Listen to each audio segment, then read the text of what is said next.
If your Honda CR-V has dash lights but won't crank, a worn-out ignition switch is likely the culprit. The vast majority of intermittent starting issues in second and third-gen CR-Vs trace back to electrical contact wear. Before you buy a new starter motor, let's walk through the diagnostic steps to confirm the switch is bad. Always start with the basics like battery health and the immobilizer light before tearing into the steering column. Look for these specific warning signs that point directly to the electrical portion of your ignition assembly. The wiggle test is the fastest way to confirm mechanical wear inside the electrical housing of the switch. Make sure you know the difference between a broken lock cylinder and a failed electrical switch. Replacing this part yourself is very affordable, typically costing under $50 for the component.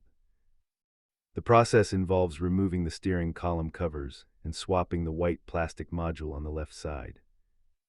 You only need basic hand tools for this job, making it a great project for beginners.